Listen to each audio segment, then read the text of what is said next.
Bom dia, pessoal. Bom dia, professor brasileiro.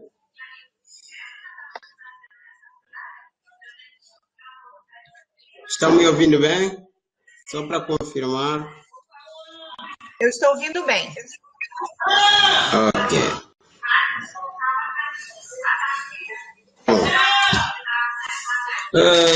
Olha, de surpresa, eu fui pegar e apresentar o professor Dr. Basilele Malumalu,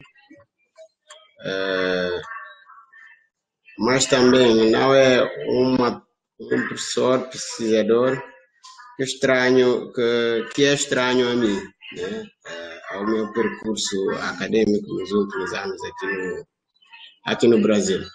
Para isso, vou fazer só uma breve apresentação do nosso palestrante, baseando no resumo do próprio currículo dele, né? Ele possui imenso currículo. Portanto, professor Basilele Malumalu é doutor em Sociologia pela Universidade Estadual Paulista Júlio Mesquita, Unesp, em 2010. É docente de graduação nos cursos de Relações Internacionais, Ciências Sociais e mestrado interdisciplinar em Humanidades, NI, do Instituto de Humanidades e Letras da Unilab. É coordenador do Grupo de Pesquisa África-Brasil, Produção de Conhecimento, Sociedade Civil, Desenvolvimento e Cidadania Global. É pesquisador também associado do Centro de Estudos das Culturas e Línguas Africanas e da Diáspora Negra, né? Cladim, Unesp. Pertence à Rede para o Constitucionalismo Democrático Latino-Americano. É pesquisador e membro do Comitê Internacional da cadeira da Unesco, Educação Transformadora, Democracia e Cidadania Mundial, da UQO, Canadá, expert da plataforma Harmony with Nature, ONU. Tem experiência na área de ciências sociais, história da África e do negro no Brasil, atuando principalmente nos temas seguintes: sociologia africana, estudos das relações raciais, multiculturalismo, migrações, cooperação internacional, desenvolvimento sustentável, direito da natureza, segurança alimentar e nutricional.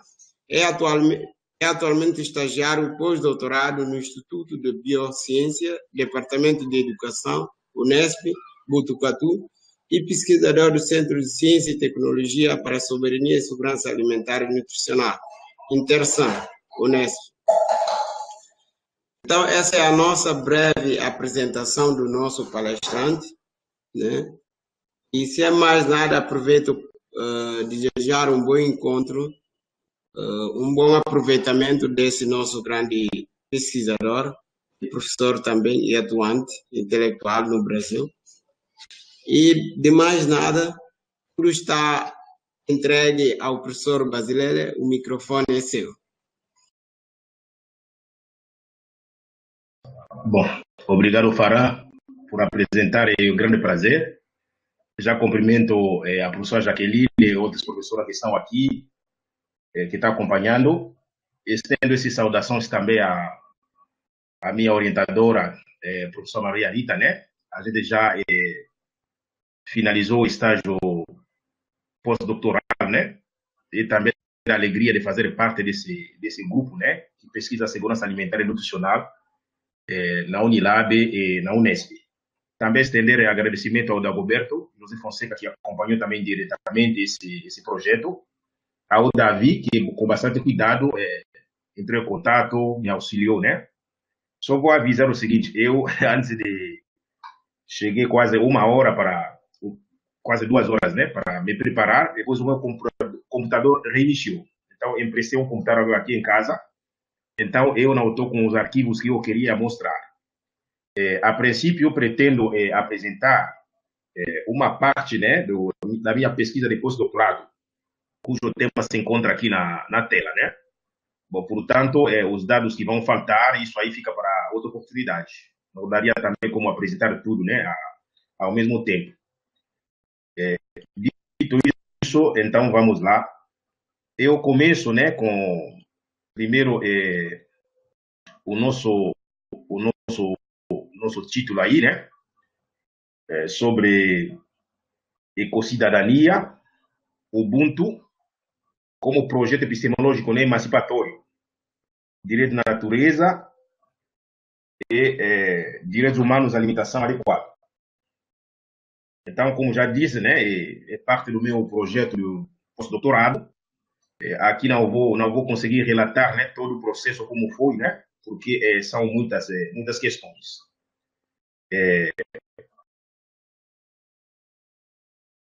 Objetivo, né, vou só trazer o objetivo para contextualizar vocês, mais ou menos, o que a gente pretendia, né, com o trabalho desse pós-doc, né. O objetivo geral era executar um conjunto de atividades, né, investigativas, pautando-se na literatura, né, dos intelectuais, das intelectuais africanos, africanas e diaspóricas, né, que dialoga com a filosofia do Ubuntu, bisuidade, o feminismo africano do matriarcado, visando consolidar o debate teórico, estético, político e ético sobre as relações entre o direito da natureza, o direito à soberania alimentar e nutricional, o direito das mulheres e desenvolvimento sustentável. Esse aqui foi mais ou menos o objetivo, e esse objetivo ele foi reformulado ao longo do tempo, a tal ponto que o arquivo atualizado, deixa eu ver aqui se eu consigo ele, esse aí é o objetivo que nós tínhamos, né, dentro do projeto.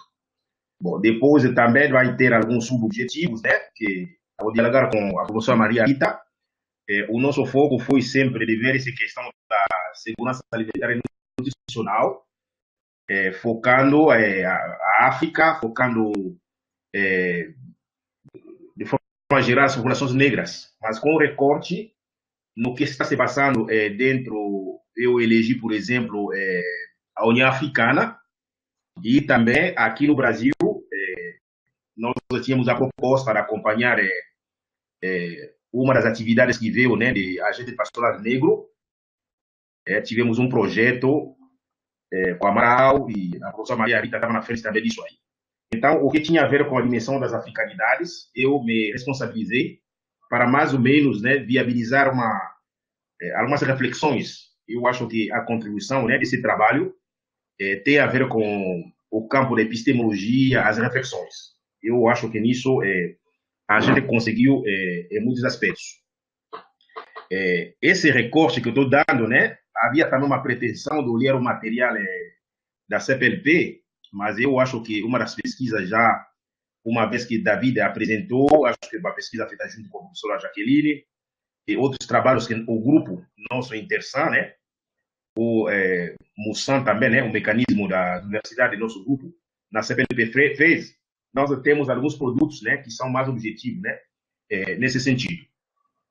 Bom, fora dessa dimensão que eu estou dizendo, dessa produção, né, desse conhecimento, olhar essas epistemologias africanas, como pode influenciar o debate sobre a questão da segurança alimentar e nutricional. O pós-doutorado também tem alguns eixos, né, que foram os objetivos. De uma parte, aqui eu vou colocar, tem a ver com a minha qualificação como profissional, né?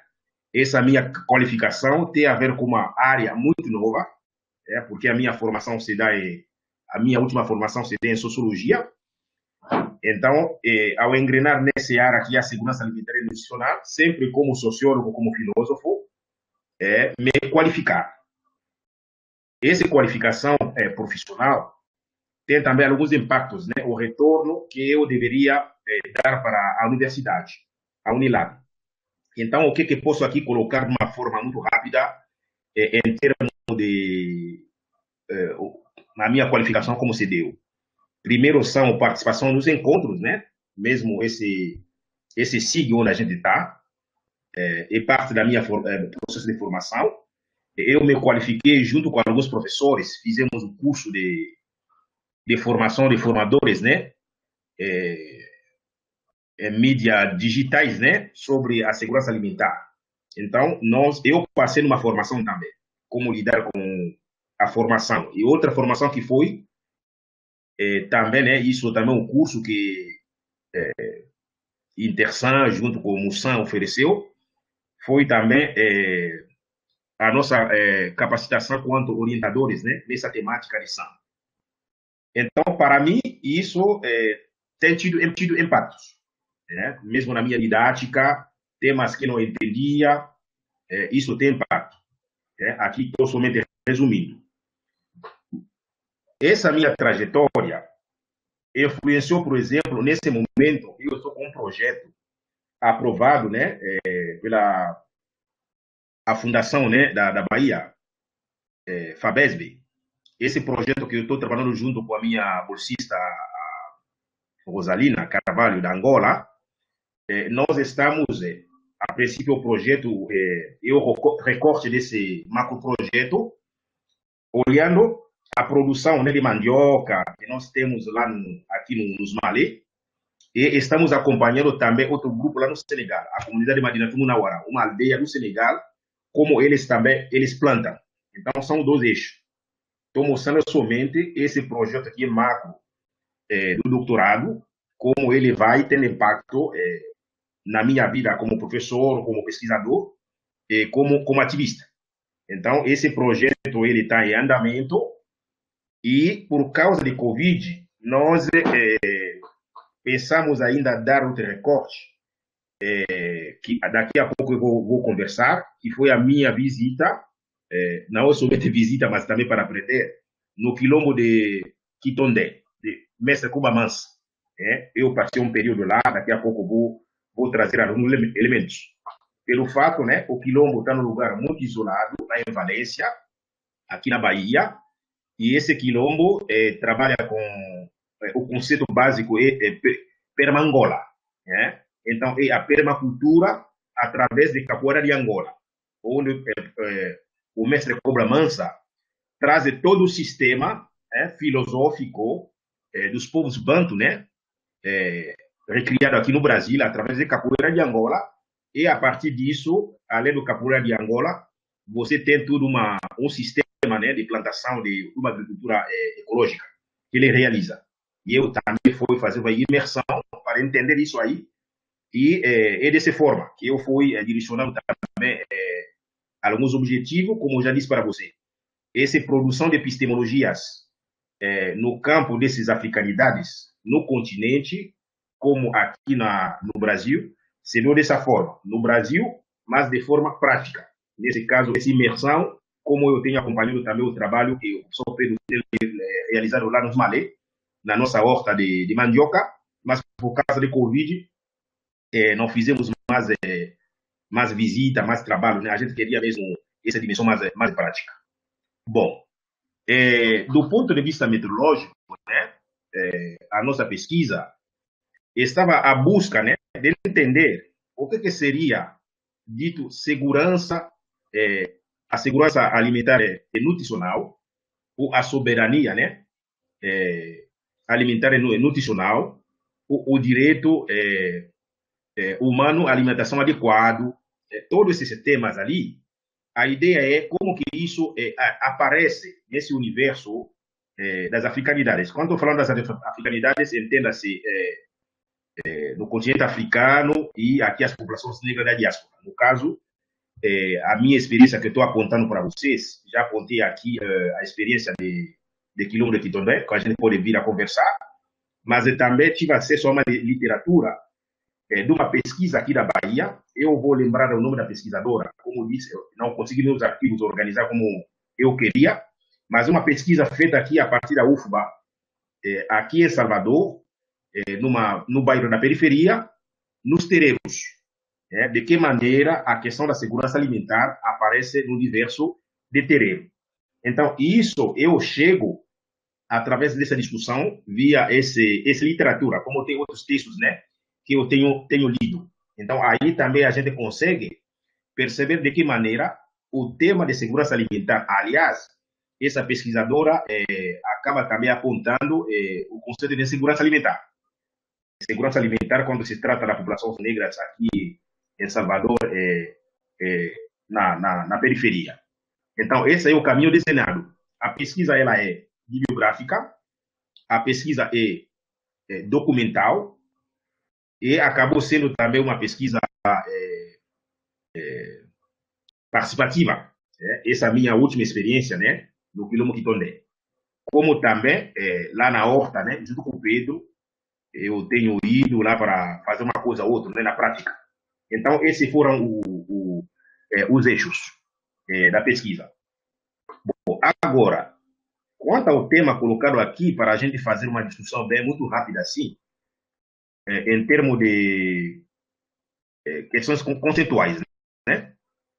Vou tentar trazer uma discussão em termos de conceituais e depois eu vou, lá no final, eu acho que a gente pode dialogar em termos de questões mais práticas. Gostaria também de denunciar, né, para não esquecer aqui, ao longo desse meu período de pós-doc, nós chegamos a publicar alguns artigos, né, que são no campo de epistemologia.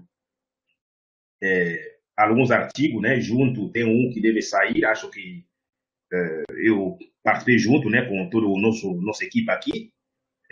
Tivemos um artigo sobre a questão de Covid, que nós publicamos junto aqui, mas também, nas minhas andanças, né, pessoal, fazendo sempre recorte, eu devo sinalizar a publicação do artigo sobre filosofia Ntu, força vital, e os direitos biocósmicos. Acho que isso é muito importante. Outro artigo que eu gostaria também de sinalizar aqui, ele tem a ver com a dimensão do matriarcado africano, né? Mas olhando a região do Congo, né? A região do Congo. Foi também um artigo, né? Mas ali focando na situação de violência que envolve as mulheres nas zonas de guerra. Isso também tem a ver com a questão de território, disputa de espaço. Isso também acho que é muito importante. Alguns outros artigos eu vou lembrar aqui. Nesse momento, estou com um desafio, né, de uma proposta, né, que eu submeti para ser apresentada numa revista, e sobre trabalhar o conceito, né, o que eu chamo comunidade universo natureza. Isso aí também vai sair numa revista, mas ainda o material está sendo organizado. De uma forma rápida, eu diria, muitos do que eu levantei, eu organizei para esse post-doc, ainda o produto final vai chegar de uma forma sistematizada. Aqui eu estou jogando mais as ideias. Ok. Bom, ali vou agora entrar nas questões mais teóricas, até para a gente trabalhar o conceito que apareceu ali, os conceitos que aparecem aqui na nossa discussão. Deixa eu ver aqui. Ok. Então, um dos primeiros conceitos, né, que a gente pode aqui já trazer. Um momento só aqui.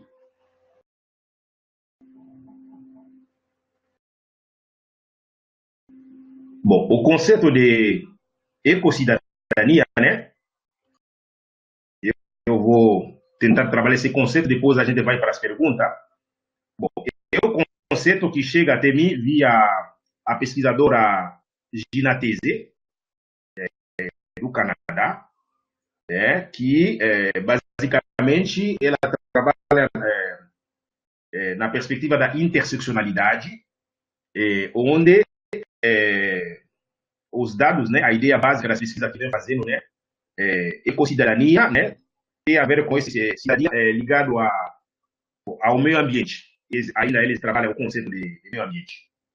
Bom, quando ela vai levantar algumas pesquisas, em diálogo com outros pesquisadores dos Estados Unidos, ela trabalha com um geógrafo lá, você percebe que as crises ambientais, onde tem crises ambientais, geralmente afetam as populações negras.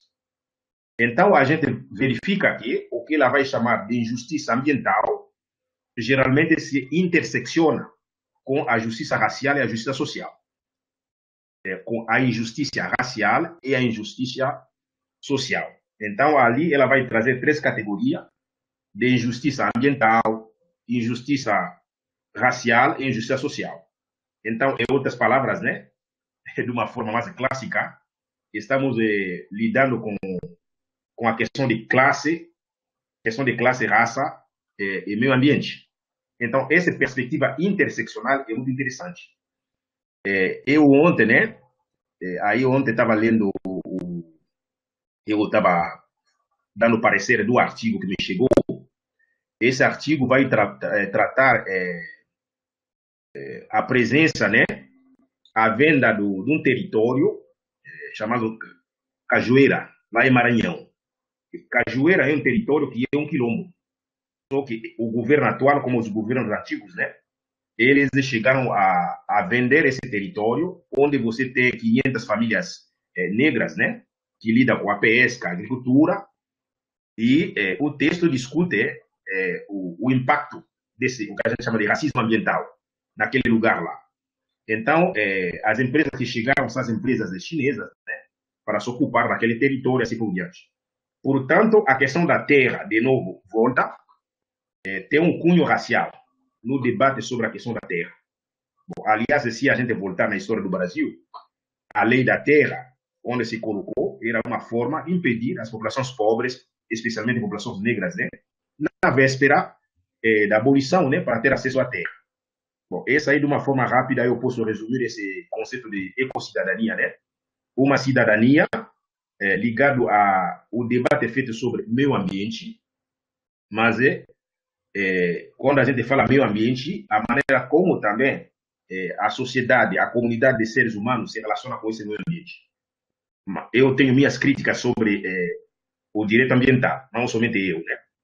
Bom, aí o conceito de Ubuntu e bissoidade, como que entra dentro dessa pesquisa aqui que a gente fez? Nós temos ali 2 categorias, né? Ubuntu, que significa ser sendo. O teórico mais conhecido é chamado Ramosé. Ele é da África do Sul, né? Ser sendo. O conceito de bissoidade, ele vem de um filósofo congolês que eu gosto muito, chamado Chamale Ngantumba. Aí, Chamale Ngantumba, bisso, né? Ele parte de uma filosofia de vida, né? De observação do cotidiano. Ele percebe que nas línguas africanas, né, de forma geral, nós usamos o nós. Nossa casa, nossa família, nossa mãe, nossos filhos, nossas filhas, né? Em vez de usar o eu. Então, esse primato do nós, aí ele defende uma tese do que a cosmopercepção africana do mundo se pauta numa ideia da comunidade. A comunidade tem um primato sobre o eu. Então, bissoité, bisso, de linguagem significa nós. Que eu, em muitos textos, vou trabalhar com nós cósmico. Esse nós cósmico, esse nós, do ponto de vista filosófico, é a representação do que a gente chama da realidade, né? De tudo aquilo que existe. Só que esse nós, essa realidade, né? Conforme chamada em Ngantumba, realidade é sempre a realidade é complexa, a realidade é processual, é total, é multiforme. A realidade é o que os filósofos vão chamar do ser. Esse ser, na concepção filosóficas africana, é um ser sempre em movimento. Aí a gente toma Ramosé, Ubuntu, Ubu em tu. Ubu, o prefixo, significa movimento. Ntu, NTU, é força, a força vital. Então, ser sendo. Aí, essa ideia dessa filosofia está presente em todo o continente africano e isso também vai se transpor para as diásporas. Por exemplo, eu daqui a pouco vou querer mostrar a dimensão as fotos de quilombo de Quitondé, de Cobra Mansa, onde toda a filosofia que rege aquele espaço, no processo da produção de alimento, no processo de tratamento de alimento, no processo de cozinhar esses alimentos, de comer esses alimentos, ou de comercialização, corresponde à ginga de capoeira. por exemplo. Então, nós estamos no território negro aqui no Brasil, né? O que podemos chamar de espaços, né? Esses micro-sociedades africanas, como espaço de capoeira, espaços de reprodução dessa África, reconstrução dessa África, mas nas terras brasileiras. Aqui também essa filosofia do movimento se apresenta. Aí, no caso, estou falando da ginga de capoeira. Né?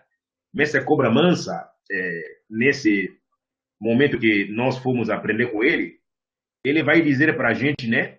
Aí trazendo aqui o conceito de equilíbrio, né? Esse ser sendo, né? Sempre em busca da harmonia, do equilíbrio. Em capoeira, o que se deve procurar é o desequilíbrio, não o equilíbrio. Então, quando você se acha que você está numa situação de harmonia, você deve desconfiar. Mas a vida, em outras palavras, é um processo de harmonia, desarmonia, ordem, desordem. Aí, Edgar Morin está presente nessa perspectiva.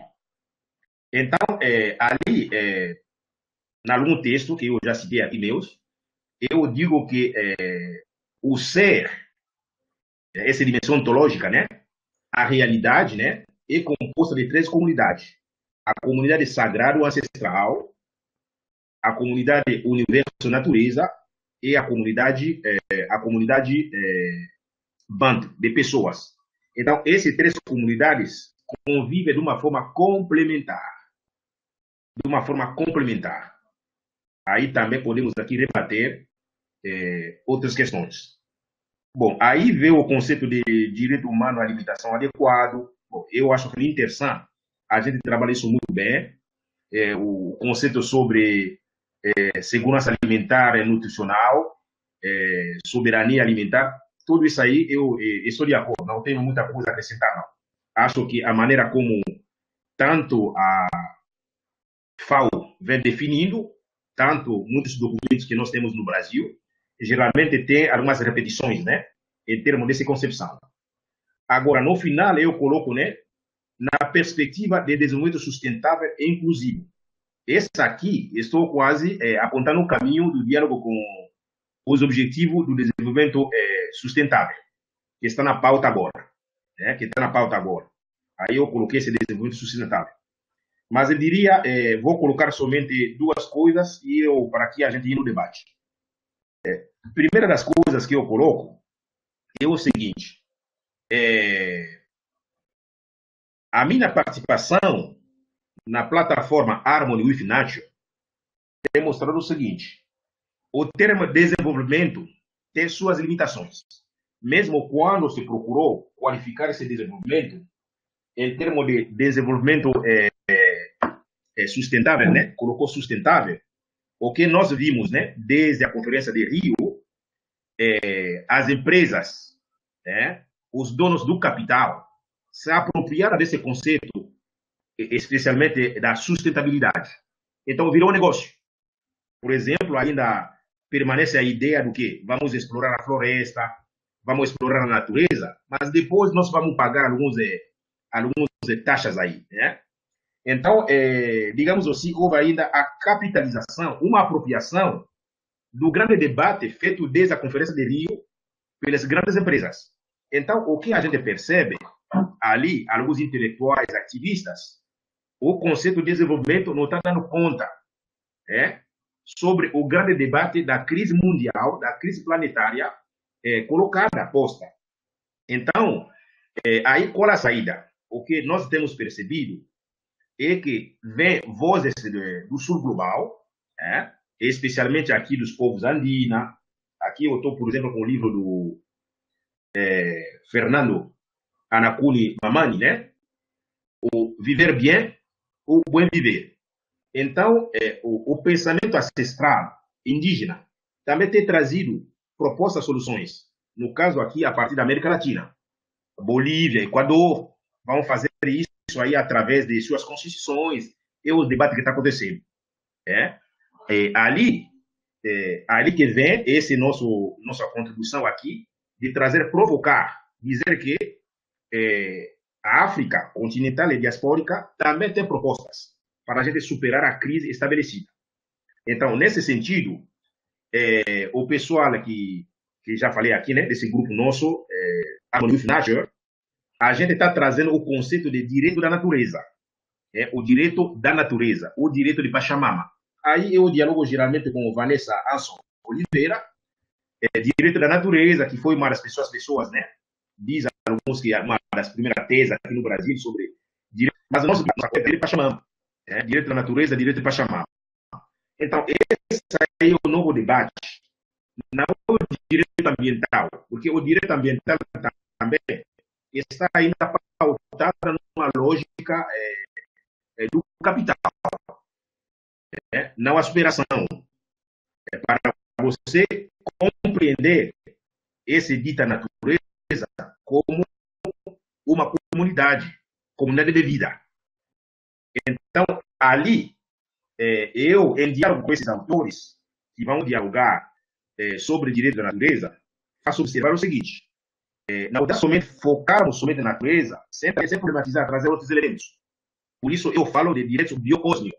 Quando eu estou apontando a visão de direito biocósmico, isso significa que a vida que nós conhecemos, a sua origem é uma origem cósmica. Aí, a ciência moderna, a física quântica, assim por diante, vai dizer que tanto o universo, a natureza, seres humanos, tudo o que existe, provém da matéria primordial. E isso está presente desde o pensamento do egípcio antigo, faraônico, até o processo de Kalunga. Entre o Yoruba, você encontra isso com uma cosmopercepção do axé.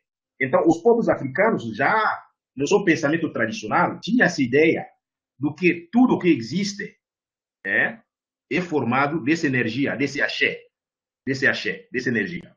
Então, por isso, o debate que eu venho fazendo é para a gente mais postar na questão de direitos biocósmicos do que ficar só bater na questão de direito da natureza. Mas isso tem que criar alguns conflitos, né, com meus colegas, né? Mas esse debate que eu tenho colocado. Quando estou apontando, por exemplo, olharmos as questões do ponto de vista de direito biocósmico, isso significa a questão da dignidade, o que chama de direitos humanos. Não é só direitos para seres humanos, mas ele embarca também dignidades, embarca também natureza, universo. Quando eu estou dizendo natureza e universo como comunidade, eu estou olhando especialmente para a comunidade de, como posso dizer, universo, né? A Via Láctea. Via Láctea, por exemplo, é importante. Isso que a gente vai ver. Gente, estou vendo aqui. Dá para me acompanhar ali?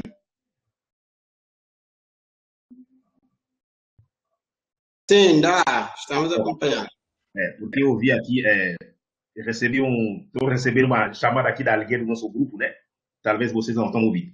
Bom, então ali, aí, em termos concretos, mas o que o professor Bacileta está querendo dizer? Estou querendo dizer o seguinte: a autora que fez a pesquisa sobre segurança alimentar nos terreiros, aliás, digamos, em segurança alimentar, num bairro aqui de Salvador, em alguns bairros da periferia, onde os terreiros se colocam como lugar até, em termo prático, né, que acolhe as pessoas que não têm o que comer. Então, como tem uma filosofia da fartura, assim por diante, e nós sabemos que cada orixá, ele tem também seus alimentos que deve comer, não é? E cada vez que nós temos um rito, né, uma celebração, nos terreiros, sempre vem a comida, sempre vem a fartura. É o que a gente faz lá no continente africano, quando nós temos nossas cerimônias. Então, o alimento sempre acompanha. Então, alimento, ele tem uma dimensão também do sagrado. Desde o milho que você come, desde o feijão que você come, pipoca que você come, desde o camarão que você come. Então, todos esses elementos, eles são parte da natureza. Eles são parte da natureza e tem uma dimensão divina. Bom, aí o debate sobre, não é mais dignidade humana, mas essa dignidade biocósmica, que todo ser existente, mesmo o alimento que nós temos, né, é sagrado. Então, esse é o debate que eu acho, em termos concretos, né, que a gente pode fazer. Bom, Davi, se você tem ali, me faz somente subir o slide, por favor, aí para a gente falar de Mestre Cuba Mansa, de uma forma bem rápida, depois nós podemos ir ao debate.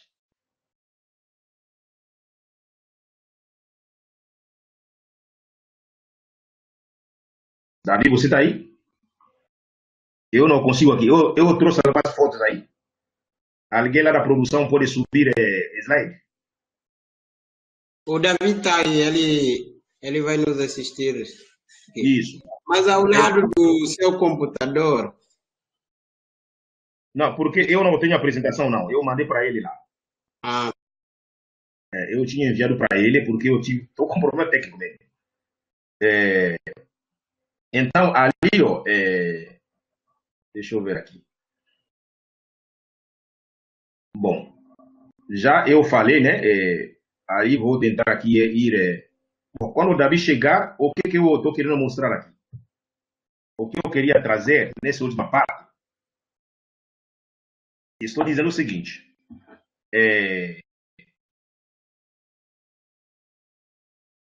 o Quilombo, Tenondé, Messa Cobra Mansa, para mim é um espaço, é um território africano que conseguiu muita coisa. Então, nós fomos lá para um período, mas também de aprendizagem, né? Mas ali ele trabalha. Você tem a capoeira como sistema de vida, né? Esse capoeira com muitos elementos africanos, recriado também aqui no Brasil. Mas ali, além de você ter essa filosofia de vida que nos dá um ritmo, né? Um ritmo, né? Como viver, como estar, como existir no mundo, ele influencia também os processos de produção. Esse aqui é o tanque, né, de peixe. A criação de peixe. Além desse tanque, tem o outro rio, né? Fomos lá até pescar. Isso aí, gente, eu fazia na minha aldeia. Quando eu voltei na aldeia. Então, são quanto tempo? Os 20 anos do Brasil. Voltar a tocar a terra, a vivenciar o que eu vivi na aldeia, foi dentro desse quilombo. Pode subir mais um pouquinho? Então, esse aqui é um tanque de criação de peixe. Diz que tem mais de 5 mil de tilápia. Talvez cresceu ainda mais. Davi, pode subir? Bom, aqui o milho já cresceu, né? Mas tem algum lugar, esse milho aqui, tem mais fotos, gente. Eu peguei isso aqui, né? A gente semeou, nós plantamos milho junto com amendoim. Pode subir, Davi?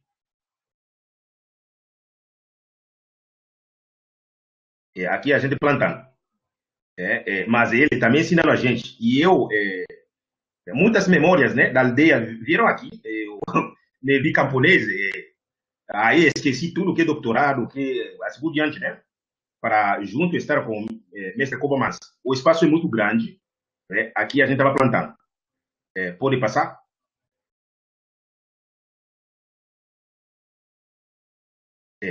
Esse aqui foi depois de um passeio, né? Uma trilha que a gente fez dentro da floresta, dentro do mato, para a gente compreender o ecossistema. Mas agora é muito interessante, né? O mestre ele fala pouco, é prática. Não tem essa coisa, senta aqui, vou te ensinar, vai fazer assim, não. O modo dele ensinar, o mestre Cobra Mansa, é dos nossos velhos africanos. É na prática. Você vai fazendo, você vai aprendendo. Esse aqui, depois de um passeio que foi muito, muito boa, lidar com a floresta, com a... podemos passar um pouquinho? Acho que é a última foto, né? Ok. Bom, então é isso aí. Obrigado, Davi.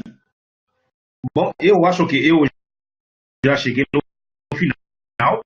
Esse aí, se alguém quer os teóricos, eu posso aqui ver. Não tem muito a dizer, não. Então, eu acho o que eu, nesse trabalho, a dimensão mais, que podemos dizer uma dimensão mais revolucionária, eu estou no curso de Relações Internacionais, estou no curso de Sociologia, estou lá no NILAB, lá no Bacharelado Interdisciplinar Humanidade, mestrado. Eu acho que é preciso mudar a maneira de fazer ciências sociais. Cada vez que a gente vai andando, eu acho que a academia ocidental tem muitos problemas. Nós deveríamos aprender mais como lidar com a vida do que muitas teorias. Ali, a professora Jaqueline que está aqui, vocês que estão na agronomia, eu acho que está mais na prática. Mas nós que somos de humanidade, de ciências sociais, eu acho que uma sociologia da natureza, uma sociologia da prática, desse jeito, eu estou apostando nesse caminho. Bom, muito obrigado. Essa é a minha fala para hoje.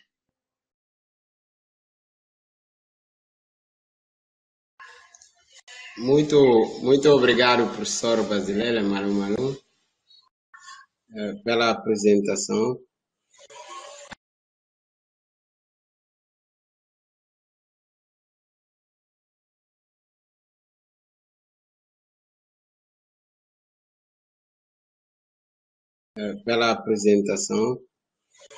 Aí não sei se a professora Jacqueline ainda está nos ouvindo e o David.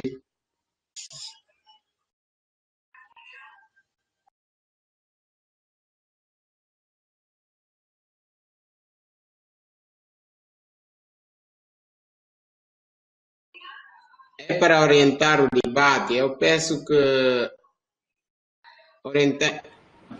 façamos a inscrição, né? Isso seria melhor.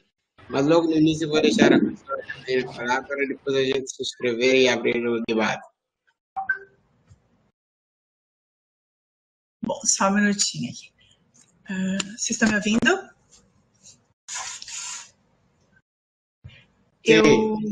Sim, professor.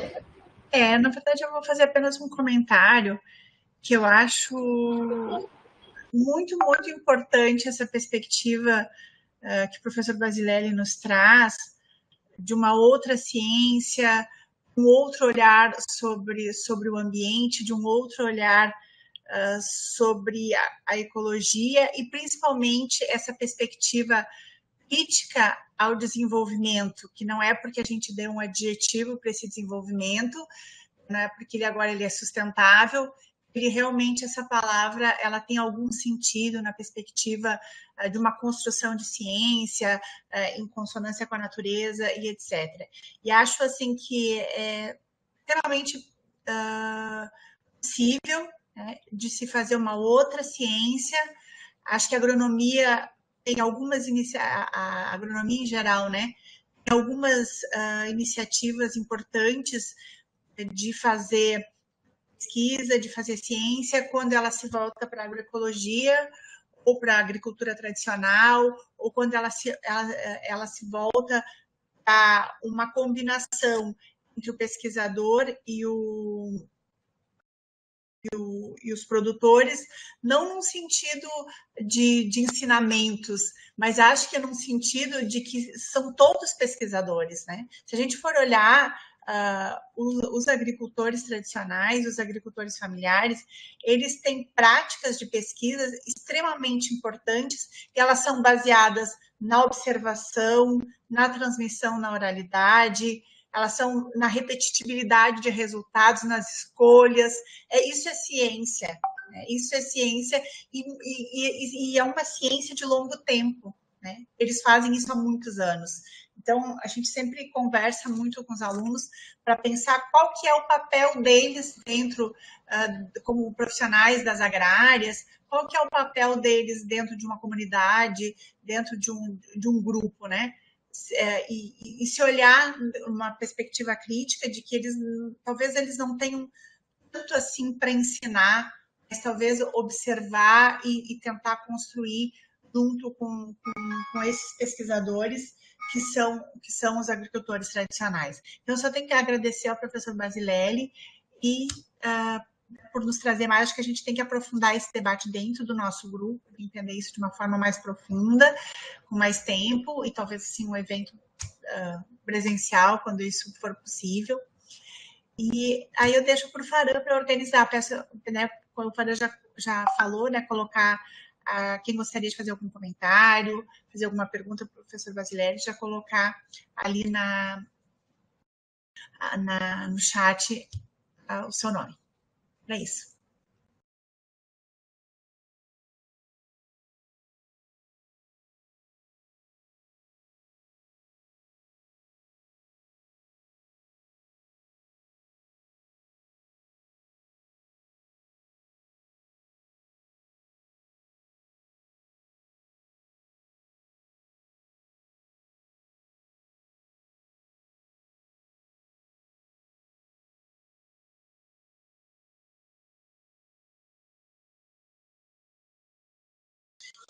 Temos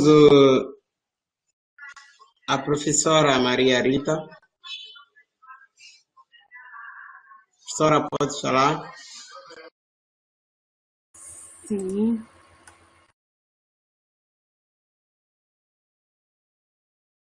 Só vou aqui colocar a câmera, a gente fica um pouco mais próxima. Mas quando o Basilelli me procurou, pensando num pós-doutorado, eu fiquei aqui, né, o que eu poderia ajudar o Basilelli dentro de um assunto que eu estou só tentando entender, né? Então, eu imaginei que essa nossa parceria poderia ser uma boa troca para que eu pudesse aprender algumas coisas sobre as africanidades e sobre essa contribuição, né? Que a minha intuição dizia, tem coisa que a gente desconhece, com certeza tem uma contribuição grande que a gente pode aprender muito, né? E por que eu tinha essa intuição? Porque toda vez que na segurança alimentar e nutricional, né, por exemplo, no Conselho de Segurança Alimentar do Estado de São Paulo, mesmo conversando com o pessoal dos agentes pastorais negros que foram, que nós preparamos um curso, até a Unilab participou um pouco da elaboração do material final, que vai virar uma publicação, ainda não virou, mas que os APNs, eles organizaram os tutores do curso. E entre esses APNs tinham Mãe de Santo, no conselho também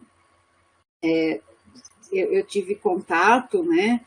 E eu falava, nossa, tem muita sabedoria ali, né? Tem muita sabedoria que acho que a gente precisa se aproximar. E quando o Basilelli traz para a gente, né, ainda eu acho que do ponto de vista acadêmico eu preciso me apropriar de muita coisa, mas um dia desses eu participei de uma reunião e eu ouvi uma coisa que eu falei, eu acho que é por aí mesmo, não precisa muita ciência, precisa sentir, né? Não precisa muita ciência. Mas essa questão, né, do ser sendo, desse movimento vital, dessa questão de direito da terra, né, isso é muito forte. E aí o Basilelli estava falando e eu estava tentando organizar um pouco, né, assim, qual é a mensagem que vem ali, né. E eu acho que tem uma mensagem de aprendizado para a gente que é o micro e o macro, né? Uma vez eu entrei em contato com um conto do Voltaire, eu era adolescente ainda, e ele trazia essa noção das duas direções, né? Da direção micro e da direção macro. E foi, não sei se eu leio agora o conto, depois eu não achei mais ele, mas não sei se era uma crônica, um conto, era alguma coisa muito curta. Mas é de encantamento, né? Que foi na época quando você percebe que existe esse particular, esse detalhe, mas existe também o global. E pode ser que seja isso que esteja faltando nesse desenvolvimento falido. Né? Pode ser que seja esse olhar no quilombo, da plantinha que está nascendo, da água que ela necessita, da relação que ela tem com o universo, da relação que ela tem com o divino, né? Então, ao mesmo tempo, você fala de natureza, de sagrado, de divino, desse contato com o cosmo possível, que pode ser que esse nosso desenvolvimento, ele pasteurizou as coisas e ele não olha para isso, né?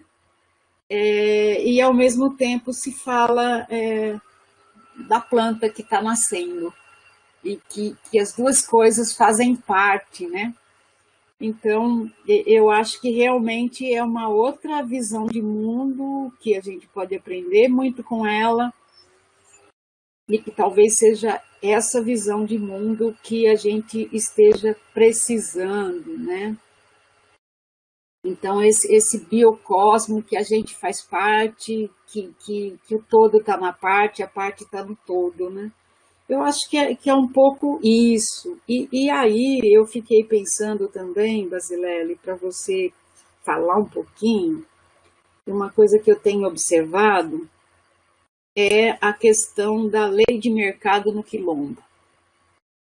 Por exemplo, fiquei aqui pensando se você, ao experimentar o que você experimentou, talvez você tenha pago por isso. E como? Porque é preciso, as pessoas precisam comer, as pessoas precisam sobreviver, a gente está no mundo, a gente está nessa onda do mercado, né?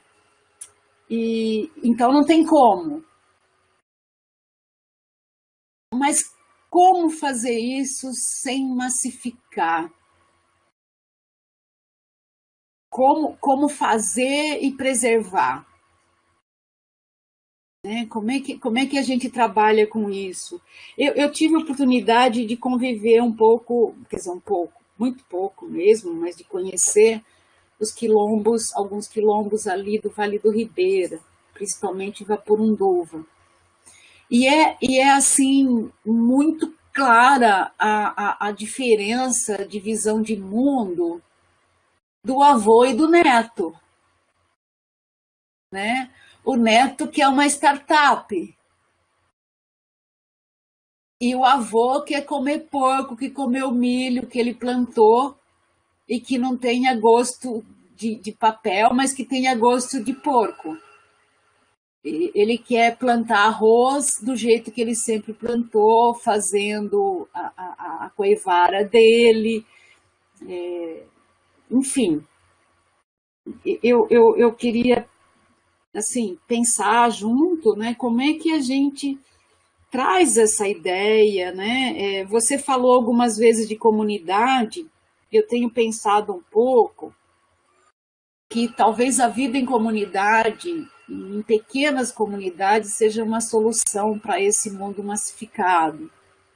Mas aí depois você falou de uma comunidade global, pelo que eu entendi, não sei se eu entendi bem. Como é que a gente pode criar essas comunidades autênticas, né? Como é que a gente pode fazer frente ao capitalismo, mas ao mesmo tempo fazer parte do capitalismo? Eu queria que você comentasse um pouquinho.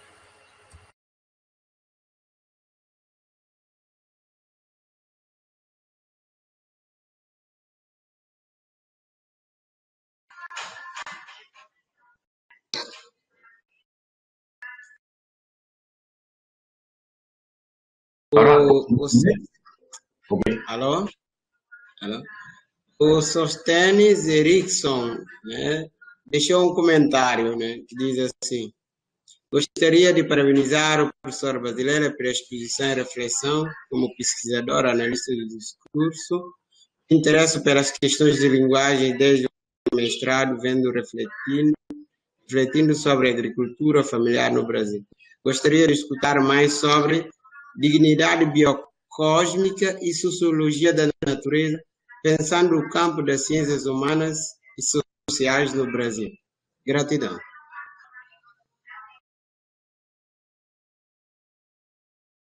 então, eu fico muito agradecido, né, para o diálogo, é muito bom. Agradeço muito o comentário da professora Jaqueline, da professora Maria Rita e do Erickson. Né? É isso aí mesmo, né? Quando o professor Jaqueline comentou um pouquinho, vocês vão ver que vamos pegar lá a amiga Cabral, se começamos a contabilizar, a amiga Cabral é agrônomo, né? Ele foi formado nessa ciência da terra, né? E tem muitas lideranças nessa linha ali, né? Que trabalha a questão da terra, da produção, do campo, né? E impulsionaram revoluções no continente africano. Por isso, eu acho que nós devemos prestar muita atenção, mesmo quando nós estamos fazendo ciências humanas. Acho que tem alguns temas que são fundamentais para nós, né? E para nossas comunidades. E talvez ali, esse nosso diálogo, né? Essa provocação da professora Jaquelina é para, especialmente, repensar, né? O lugar da universidade, o lugar da Unilab, né? No processo de formação que nós estamos recebendo.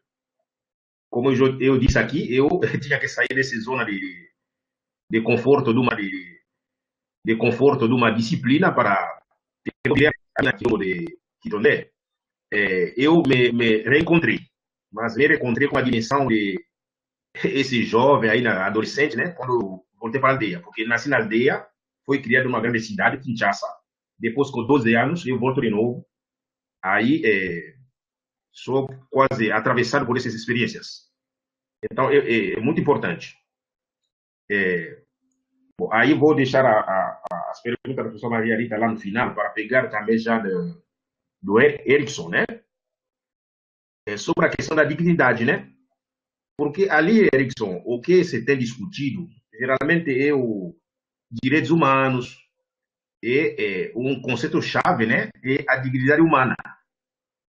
Só que a perspectiva dos direitos humanos, como a gente sabe, na sua concepção ocidental, mais antropocêntrica, né? E se esqueceu de outras entidades. Digamos, como eu falei aqui, a comunidade Banto, quando eu digo a comunidade Banto, né? De seres pessoas, né? Dessa comunidade de gente, nós aqui. Né? Mas ali temos também a comunidade, como já disse, o universo natureza. Estou falando aqui de o sol, da lua, né? Mas também temos a comunidade sagrada ancestral.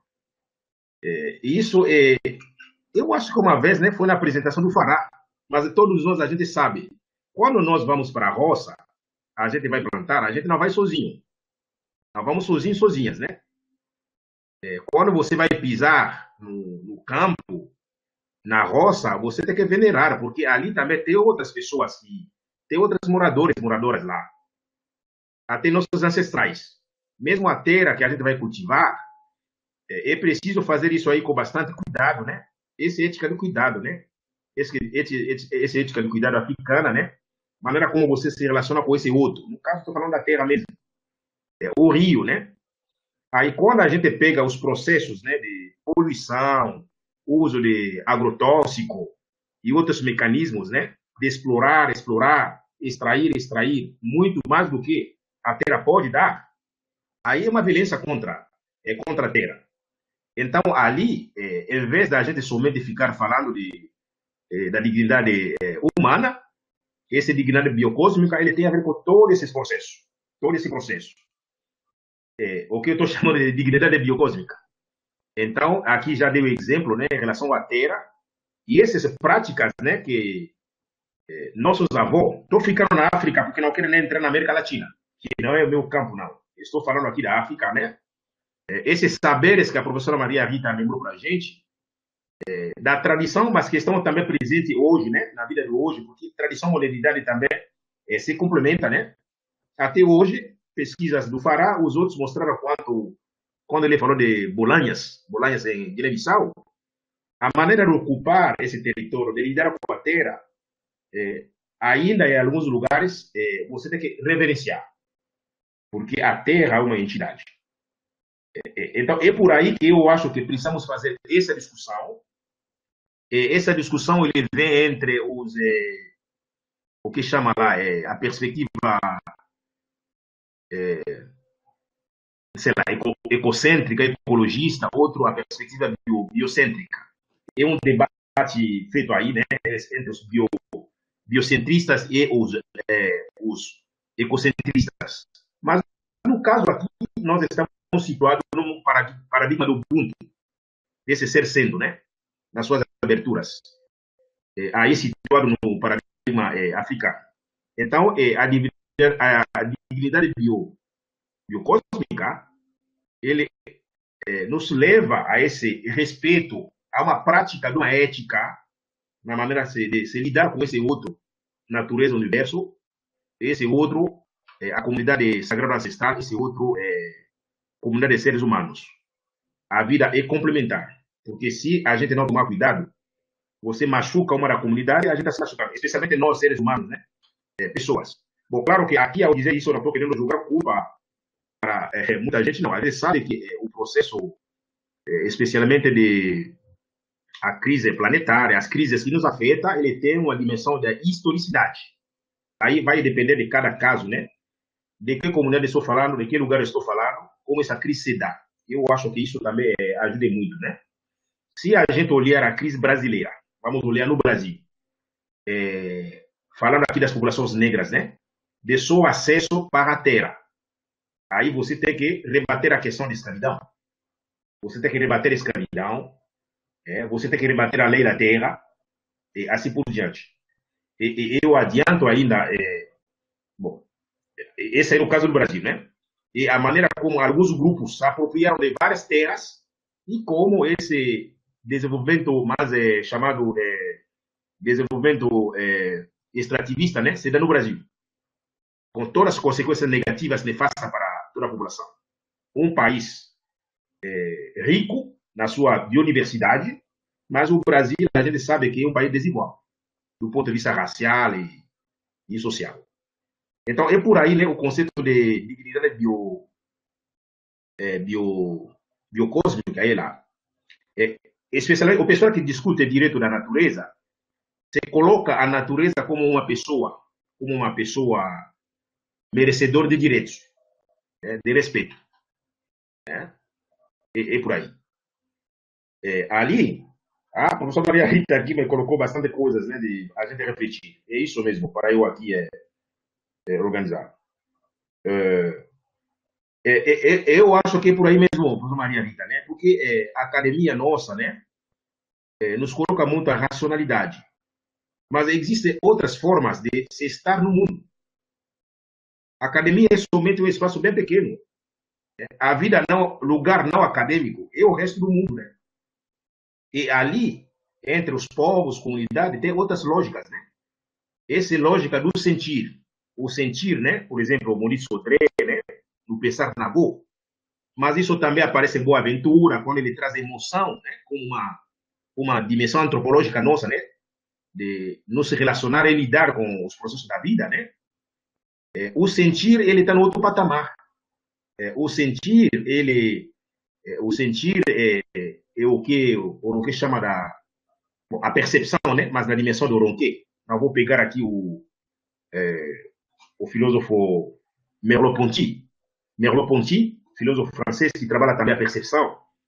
Mas pegarmos a percepção na perspectiva de Yomi Ronquet, que é essa estudiosa nigeriana, aí ela percebe que a maneira como povos africanos, né, ela lida mais com o universo Yoruba, projetaram a vida, o mundo, né?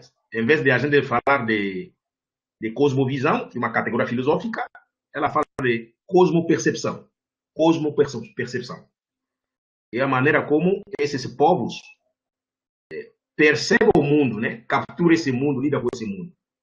Claro que tem uma certa racionalidade, mas a razão não é o único elemento que move esses seres, porque a razão também é atravessada pelo sentir. Em alguns meus textos eu chamo isso de racionalidade poéticas, né? Ou racionalidade religiosas, como você quiser, né? Então, essa dimensão mais da religiosidade, da espiritualização da vida. Isso não significa que espiritualização da vida, ele significa ser trouxo, ser, como a crítica de Karl Marx, né? Religião como ópio do povo. Não é você fumar ópio, se quiser maconha, né? Se quiser uma droga. Mas a religiosidade e a espiritualidade é uma maneira de você estar no mundo. Ele te dá possibilidade de entender que nós, seres humanos, primeiro, nós somos absolutos. Nós somos relativo. Essa comunidade de seres humanos, a comunidade humana é quase a penúltima a chegar, né? Lua, estrelas, rios, outros animais vieram antes da gente. Então, a nossa comunidade é aquele que veio depois. Então, precisa uma certa humildade onde nós estamos situados no mundo. Mas também a cosmopercepção, a dimensão do sentir, nos possibilita a gente entrar em contato, né? O que a gente chama de comunidade alguns chamam comunidade do visível e invisível, né? Mas esse mundo invisível, né? Habitado por outras entidades, que eu aqui tentei traduzir por quando a gente vai entrar na roça, se faz ritual. Quando vai se cultivar, se faz rituais. Por quê? É para pedir licença. Porque realmente nós estamos sozinhos nesse mundo. Então, passa por aí essa dimensão, a dimensão do sentir. O sentir é um caminho também da sabedoria. Ali, a professora Jaqueline foi muito boa a colocação, porque o que seria essas ciências humanas ou ciências sociais, ciências que a gente faz? A ciência feita na academia, ele aponta a dimensão de observação, né? Observação como um dos elementos fundamentais. Mas então, esses povos observavam muito, fazia testes, experimentos também, na sua lógica. Então, o sentir nos leva nessa dimensão. Eu acredito, sim, professora Maria Rita, o debate sobre comunidade, né, é global, se não é global, né? Eu aposto em comunidades pequenas, como sou do paradigma mais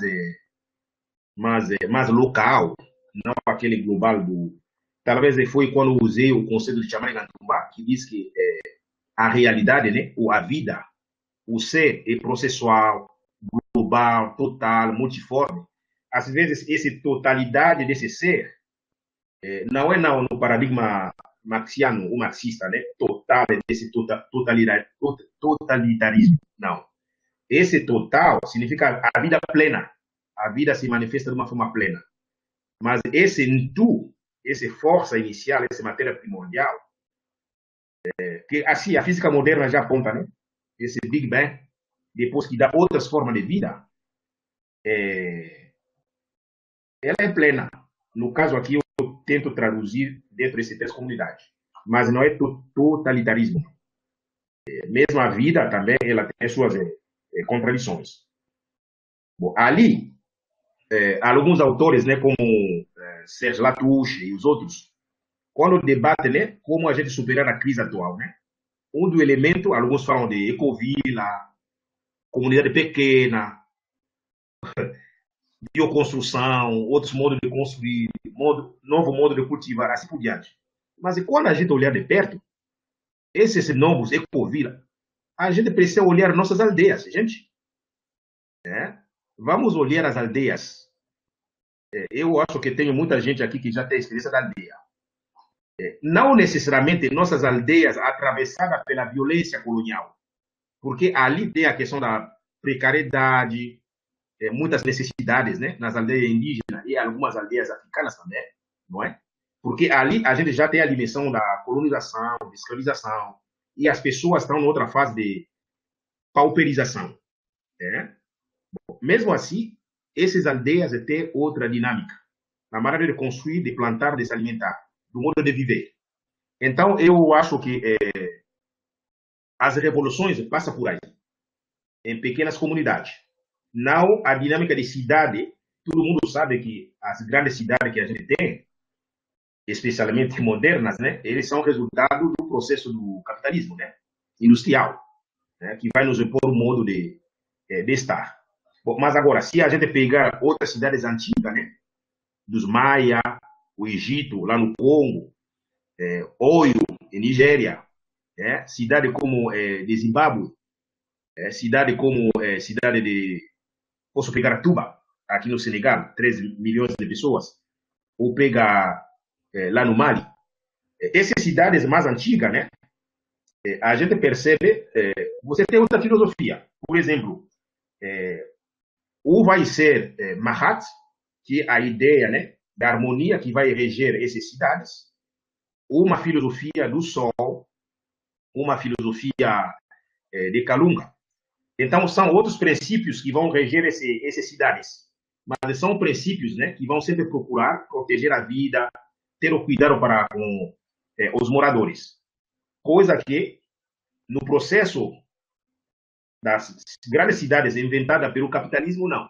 O que impera é o direito do privado, né, o direito individual, propriedade privada, competição, aí vai.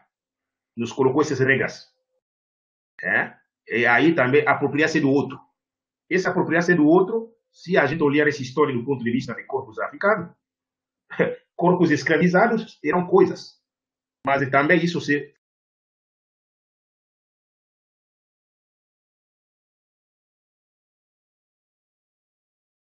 eram coisas, mas também isso se fez também com a natureza. Então, esse capitalismo ocidental, ele tem problemas mesmo. Ele tem problema e não é somente Karl Marx. Marx vai dizer que é preciso superar o capitalismo, ele querendo colocar o socialismo. Mas vamos lembrar que Zumbi de Palmares, ele fez o quilombo de Palmares. Estou falando do Brasil, porque está tendo um debate, né, sobre essa questão do direito. A gente já olhou para o quilombo de Palmares e para ver que resposta os quilombos de Palmares deram. A gente já se perguntou, a Revolução Haitiana, que modelo de sociedade Haiti quis naquele momento, quando lutou contra a escravidão. Então, são essas questões aí que, ultimamente, nós estamos fazendo debates. E ali, quando eu estou trazendo o quilombo de Quitondé, de Cobra Mansa, ele mesmo se diz que se reivindica da linhagem de lutas de resistência no Brasil. E ali é o lugar de refúgio e de produção de vida, de pessoas que estão lá para se encontrar bem com saúde, mas também lidar com a agricultura e assim por diante. Então, é por aí que eu vejo. Aí a questão da lei do mercado, né? Bom, no caso, aí voltamos naquela questão, né, professor Maria Rita, do sentir, né? Quando eu conheci o mestre Cobra Mansa, alguém me apresentou. Ele é praticante de capoeira de Angola, né? O mestre. Além dos conhecimentos que tem na alogia, né? Pela cultura, né? Ele acumulou isso ao longo do tempo. Mas é um sábio, como se está um velho lá, um preto velho. Quando um amigo me apresentou ele, nosso contato foi o amor à primeira vista. Então, isso o dinheiro não paga. É o sentir, é o axé dele, o meu axé se conectou. Então, quando eu fui lá, ele me acolhe lá como irmão. Eu não cheguei a pagar. Nós não pagamos, fomos lá. Como ele tem recebido muita gente, ele recebe gente que quer aprender, né? Isso está no site até. Ele capacita muitos agricultores, agricultores que são na região, né, de Valência, trabalham junto, sem troca. Mas agora, tem alguns programas, sim, para sustentar o projeto, né? Por exemplo, ele organiza o evento, né, Permangola, é um evento anual. Vem discípulo dele de todo o mundo inteiro, de todos os continentes. Eu fui no último encontro, e eu também dei uma oficina lá, 300 pessoas. Aí sim, para você sustentar um evento daquilo lá, tem toda uma programação. Aí tem a contribuição, né? Tem as trocas, né? Mas garanto para você, ele não está pautado numa lógica do capital. É permitido trocas sim. Quando uma pessoa também te oferece conhecimento, te conduz, aponta o caminho, quando nós podemos retribuir, é preciso retribuir. Então, essa lógica de reciprocidade que está presente nas culturas indígenas, nas culturas africanas, a gente precisa colaborar. Muitas coisas que acontecem lá é de uma forma mais colaborativa, né, para sustentar até o projeto. Bom, agora, lá no final, né, o menino, né, do quilombo com o avô, isso aí que está acontecendo. Isso que está acontecendo, na literatura africana, isso aparece como conflito de gerações. Conflito de gerações. Os mais velhos com os mais novos. Esse debate também nos leva no outro debate sobre tradição e modernidade. Então, o que a gente faz? Aí recebi outra matéria que a mestra Cobra Mansa me mandou, é sobre stand-up, né? Novo stand-up. Alguns empreendimentos, né? No campo da agricultura, introduzido por jovens. Mais de 700 empreendimentos, né? Que uma organização internacional identificou no continente africano, de jovens que estão voltando no campo, mas lidando com a tecnologia. Né? A tecnologia tem possibilitado uma produção, né, Mas aí eu também vou rebater. Vou rebater. Uma produção mais ampliada. Né? Essa produção, né? Aumento da produção, que possibilita também a comercialização. Então, aí a gente tem duas vias, né? Da questão. Então, quando a gente olha nossas dinâmicas antigas, né? África pré-colonial ou África das aldeias, a gente produz para o próprio consumo, mas também o excedente é comercializado. A gente tem isso dentro da tradição, mesmo até hoje, a gente comercializa. Até nós temos mercado de troca de produtos, produto com produto, não com dinheiro. Então, o dinheiro ele tem a ver com essa dimensão do capitalismo que entrou. O capitalismo tem uma concepção do dinheiro muito diferente. Nós tínhamos outros, por exemplo, Nzimbo, outras moedas, né? Mas é com outra lógica. Você troca, mas são trocas que visam paridade, igualdade dentro de troca. Não você lucrar em detrimento do outro. Né? Bom, então, eu estou trazendo essa matéria sobre novas tecnologias, mas tem uma galera, jovens africanos que estão percebendo que a agricultura ele tem um valor. Mas diria para você, houve um tempo, jovens, não é que houve um tempo, até hoje tem jovens que não querem ir no campo. Jovens que não querem ir no campo. Essas matérias apontam que a África, que tem 1 bilhão, 200 milhões, não sei de quantas pessoas, é apontado como o segundo continente, né? Em termos da população. A agricultura é uma força para a continente africano. Mas essa agricultura não vem sendo trabalhada como se deveria. Essa força que a África tem. A gente pode discutir também, né, aquela questão de colonização, um monte de coisa, né, esses processos. Então, é por aí que eu vejo, né, algumas respostas que eu tenho para dizer assim. Então, a tradição e modernidade tem que dialogar. Eles têm que dialogar. Agora, não estou falando de uma modernidade ocidental, porque tem uma modernidade inventada por africanos também. Né? A gente tem que problematizar a modernidade. Porque quando a gente olha essa modernidade ocidental, não vamos esquecer que, digamos assim, modernidade na sua forma que a gente conhece, pegamos num aspecto de intercâmbios mundiais, né, entre povos. Não vamos lembrar que os brancos não são protagonistas dessa modernidade. Então, a maneira de contar a história da modernidade, muitas vezes, porque outros povos ficam fora dentro desse processo. Mesmo se alguns povos entraram de uma forma marginal dentro dessa modernidade, mas eles também estão construindo essa modernidade do seu modo, né? Eu coloquei ali, falei de Zumbi, mas eu poderia também falar de Luísa Maim, século XIX, Teresa de Benguela, né? A avó do Zumbi também a gente pode falar dela, Alquatune. Estou falando de mulheres negras que fizeram revolução dentro de quilombos aqui no Brasil. Né? Alguns estão no século XVII, Luísa Maim está no século XIX. Essas lutas aqui na Bahia, né, buscando a liberdade da população negra, com a liderança dessas mulheres, é parte também da modernidade. Modernidade também é visto como esse tempo-espaço de busca da liberdade e da autonomia. Mas ali também esses povos, eles estão, digamos assim, empurrando, construindo essa modernidade. Bom, isso aí tem a ver com o texto de Paul Gilroy, né? Quando ele quer falar da modernidade, vai reverter a modernidade. Começa a contar a modernidade a partir de povos negros.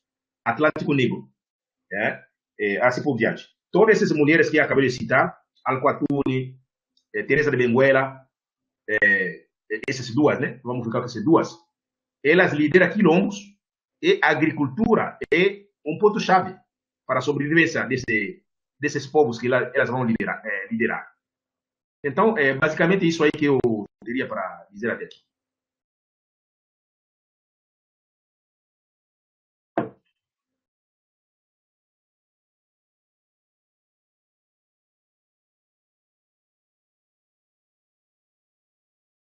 Alô, Faran?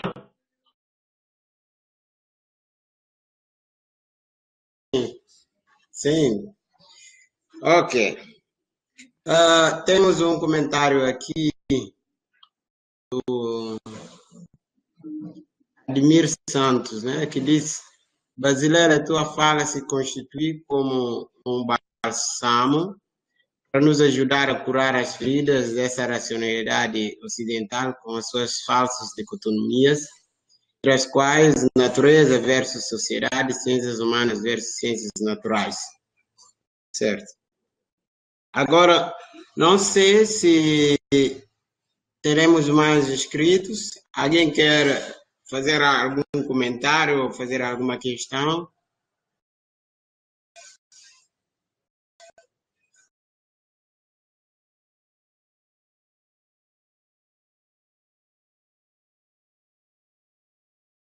Sim, o André,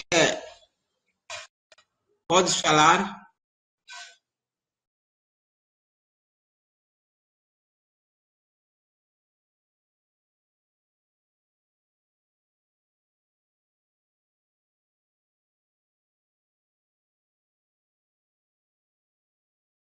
Não sei se o André está me ouvindo. Eu vi que ele deixou um comentário, diz sim.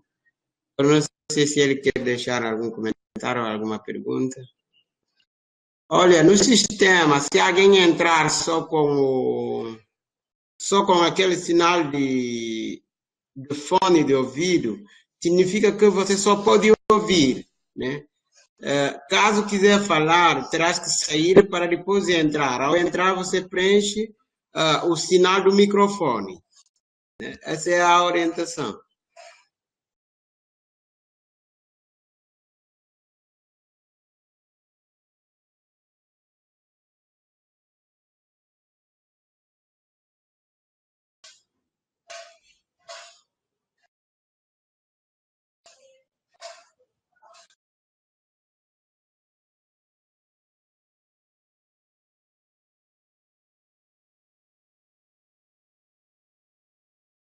Alô, André? Está nos ouvindo, André?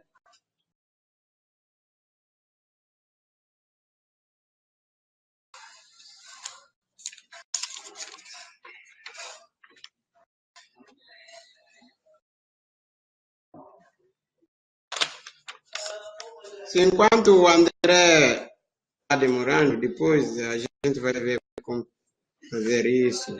Eu gostaria de deixar um comentário uma pergunta para o professor Brasileiro, né? Logo, a primeira, o professor Brasileiro é o meu orientador desde a primeira graduação, né? E a gente encontrou na primeira graduação e depois no mestrado. Professor, assim, existe muita discussão, sobretudo na área das ciências humanas, na questão metodológica, sobretudo nessa relação objeto, né, do que definimos como objeto de pesquisa, também na relação do que se percebe entre o sujeito pesquisador e o sujeito pesquisado. Considerando sempre, os seus artigos sempre nos chama esses três pilares do pensamento que engloba o biocosmo, que eu fiz a anotação aqui, deixa-me ver, que a questão racial, né, a questão social e a questão de classe. Aí eu pergunto, qual é a sua perspectiva para as ciências humanas, né? Sobretudo na área de estudos africanos, que o senhor está participando ativamente na construção desse campo de conhecimento, né, que engloba a questão da mulher, a questão do meio ambiente, a questão da violência, a questão da espiritualidade também.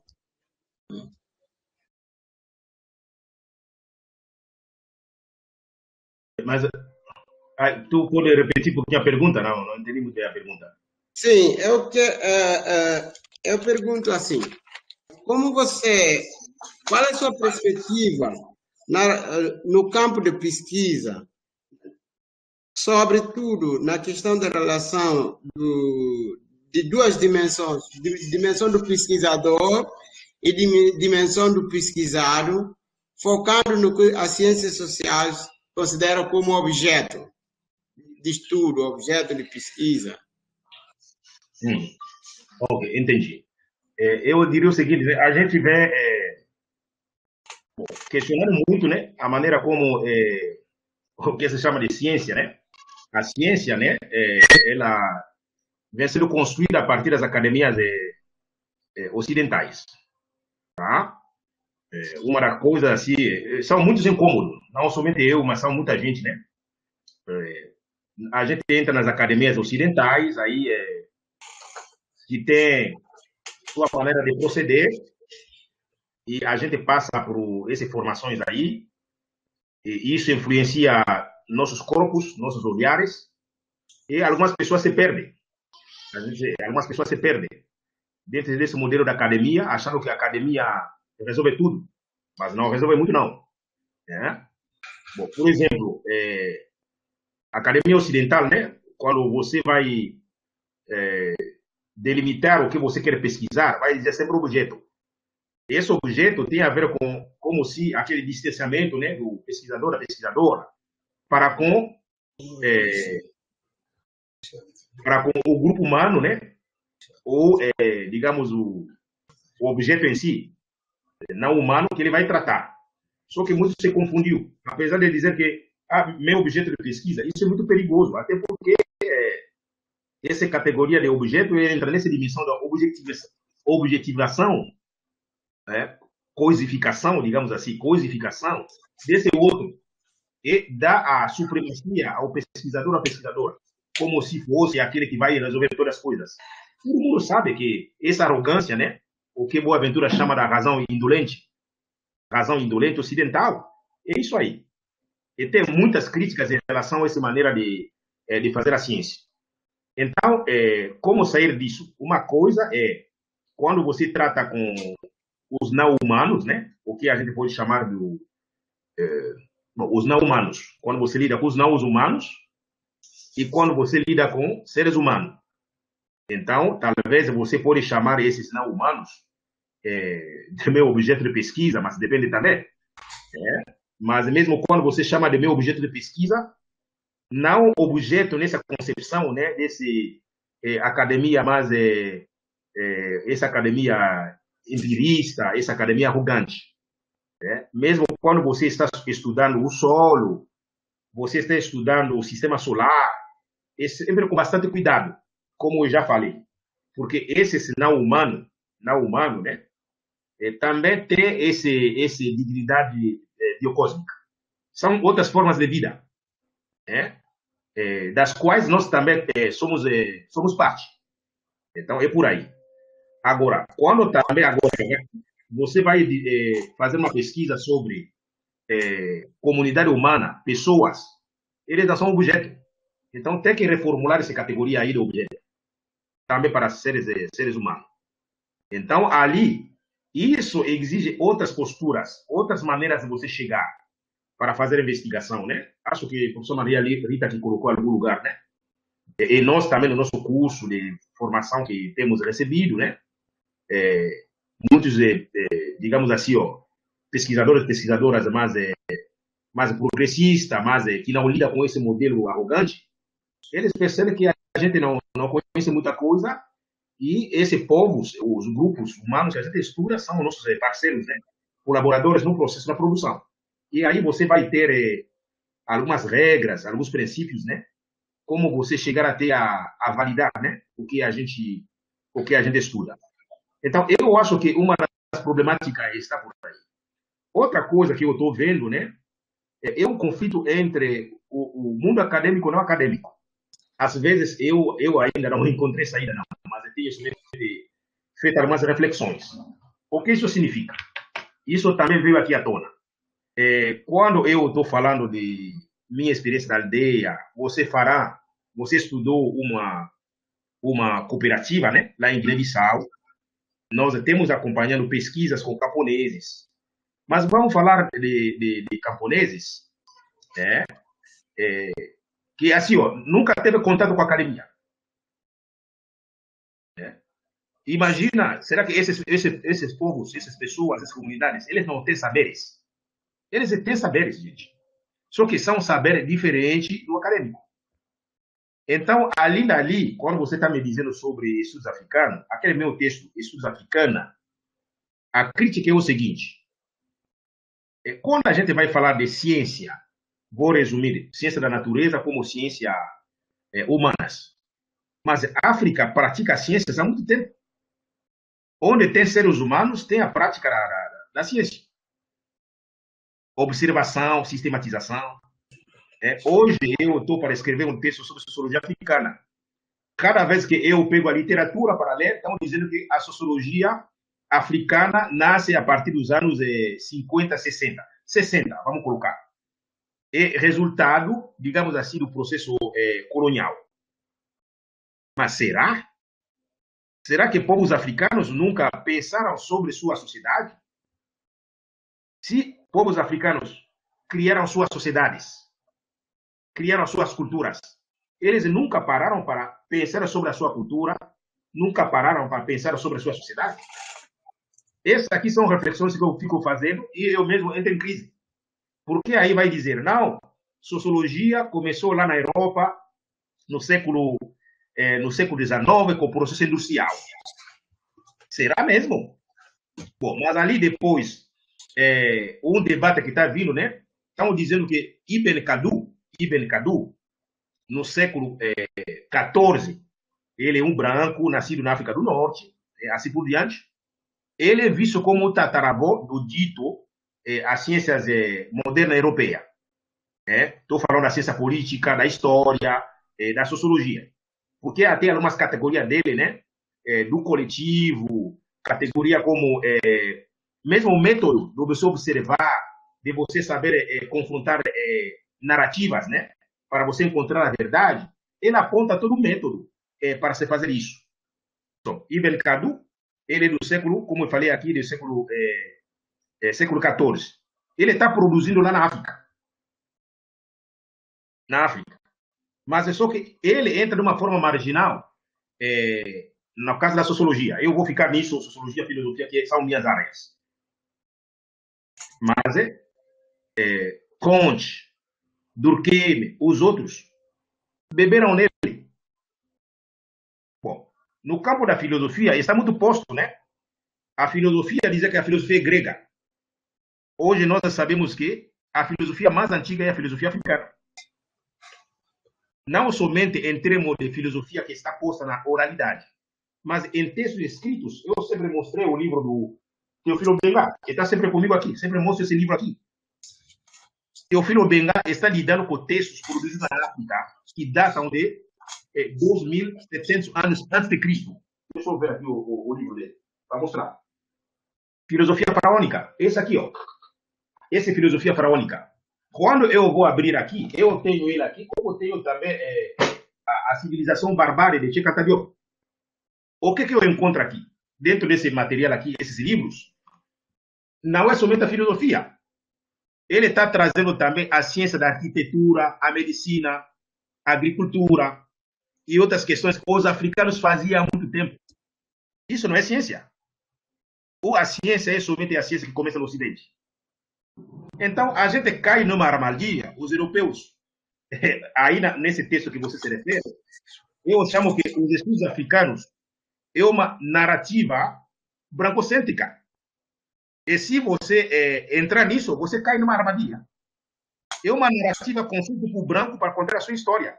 E eles acham que essa história resume a história de todo mundo, que não é verdade.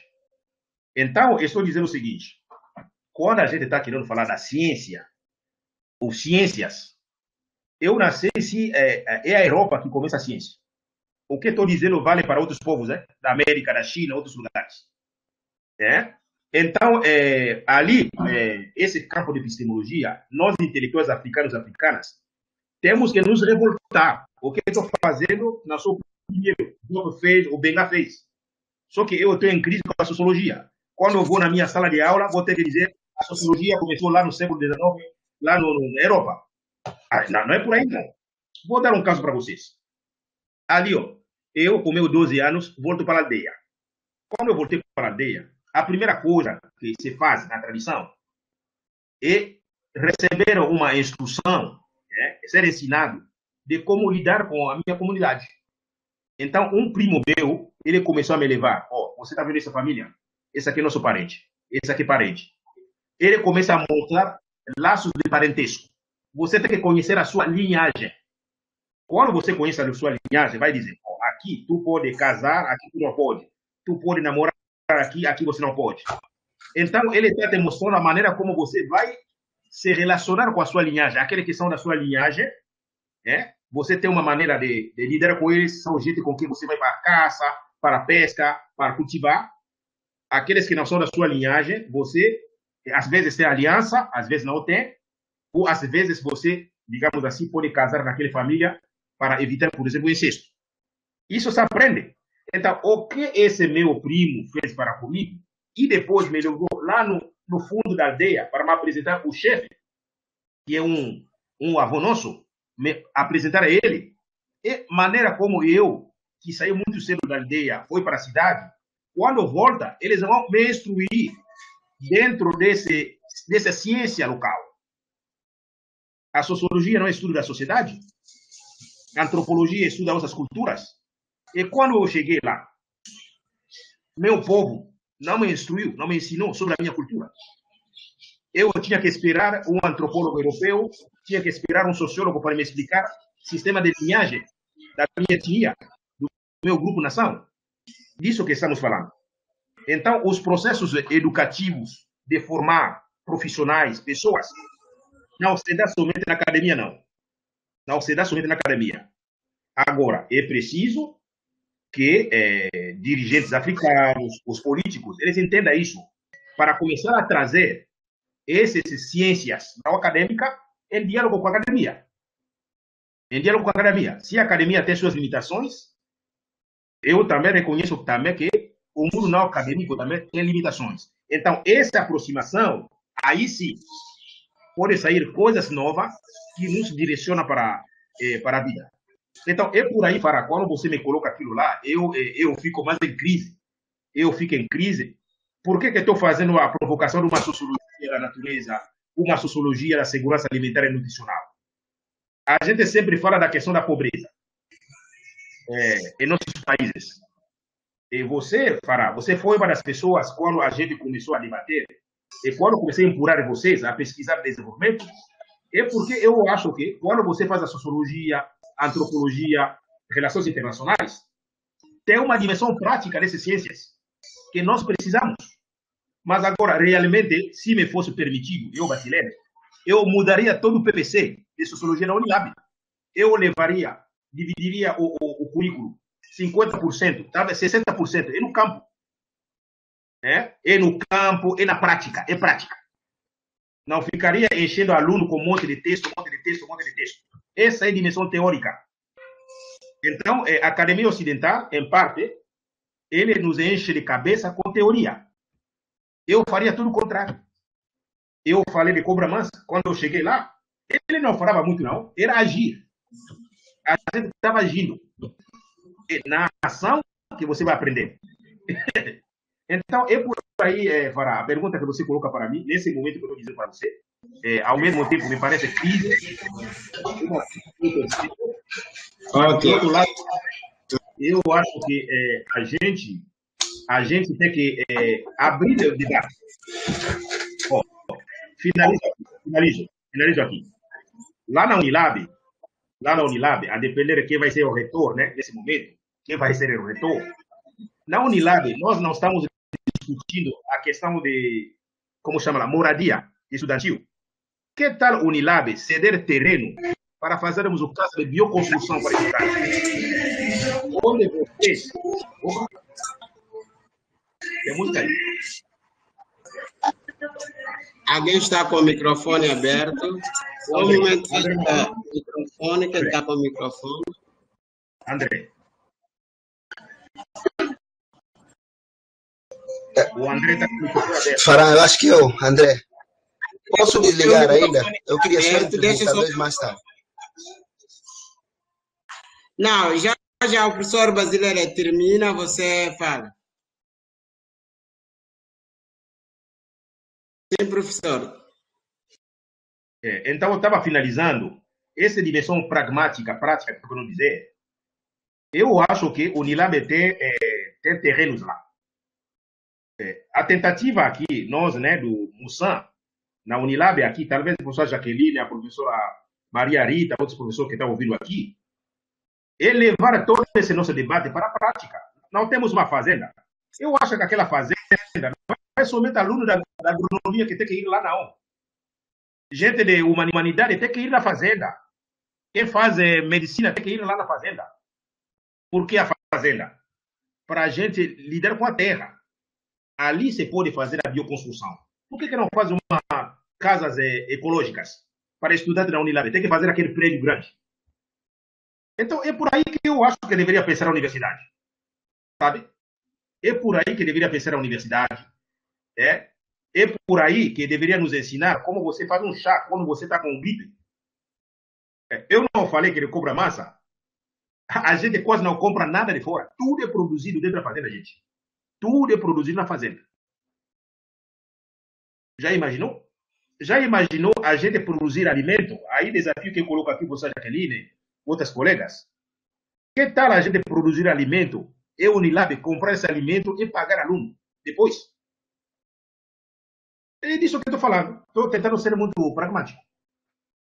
Então, tem coisas que a gente pode fazer. Agora, ao aprender isso aqui na Unilab, aqueles que vão optar para voltar em seus países, a grande revolução está por aí. A questão da alimentação, a questão da agricultura, questão de construção, essa e outras filosofias de vida, acho que esse é o grande debate. Ok, tá bom. O André pode entrar na linha. Muito obrigado, professor Basilele. Eu sou o filho que conhece bem o pai, né? Fiz a provocação. Agora o André pode entrar.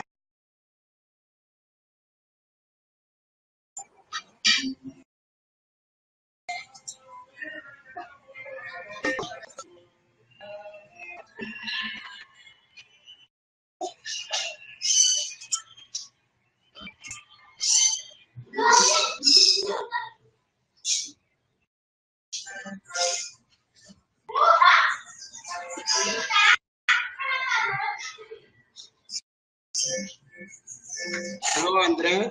Alô? Pode falar, temos um minuto para terminar. Pode falar. Só que não sei, o meu fone não está saindo nada bem. Consegue me ouvir assim? Sim, está ótimo.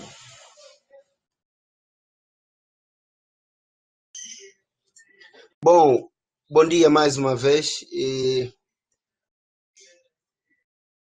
Bom dia, professor Basilele, a quem eu tenho muito admiração. Cheguei na Unilab, na altura ele já tinha mudado para campus de Malé, de Bahias, né, digamos assim. Então, acabei conhecendo ele mais em alguns encontros da Unilab, né? De lá para cá eu tenho acompanhado muito algumas atividades online, da qual ele sempre tem participado. E estamos nessa relação de estudante e professor, de poder, no mínimo, ir atrás dessas falas que nos ajuda cada vez mais a formular as nossas agendas de pesquisa. E é isso. Estou a chegar bem, Farã? Sim. Sim. Bom, eu gostaria de colocar meio que um comentário para depois chegar um pouco só daquilo que é a minha pergunta. Dizer que eu não tenho pesquisado essas áreas, mas estou cada vez mais apaixonado, tendo em conta a minha relação também com o Farã. Moramos juntos há um bom tempo, vi muito, assim, digamos, de perto, a preocupação dele em formular mais agendas de pesquisa para zonas de Canchongo, o que me fez assim estar cada vez mais atento, acompanhar o desdobramento das pesquisas dele. Então, estou aqui e gostaria de colocar a seguinte questão. Por exemplo, com o diagnóstico de questão ambiental de dimensão planetária, nos coloca a proposta nacional de redefinição do padrão de crescimento. Daí, eu gostaria de entender como a Guiné-Bissau, com base nas orientações teóricas e técnicas de sustentabilidade, pode apoiar a nova dinâmica alinhada segundo orientação mais ampla de escala internacional para esboçar e definir novas agendas de políticas, né, de cunho ambiental. Não sei se eu foi tão claro assim na minha colocação. Eu gostaria de avançar para o segundo. Farão? Claro, está claro. Pode Pode continuar. Ok. Lembrando que já temos pouco tempo, né? Não, mesmo o professor pode escolher qualquer um para responder, não tem problema. O segundo, né, na perspectiva de produção do atual modelo, né, quais as propostas que o professor, assim, por exemplo, acha que contemplam, em geral, quer no plano nacional e quer no plano internacional, uma dinâmica ou um novo ritmo de utilização dos recursos naturais com a imposição decorrente dos limites à produção de sujeitos comprometedores do meio ambiente dentro da visão dominante de corte geracional que se alinha com o desenvolvimento sustentável.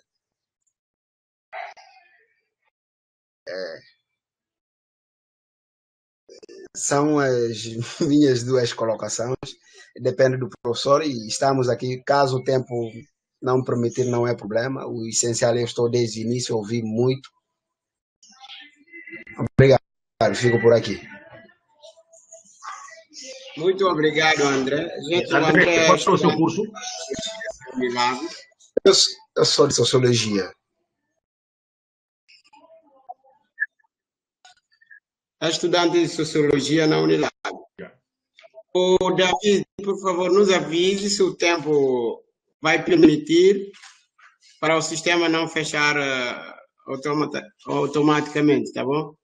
Professor Brasileira, pode falar.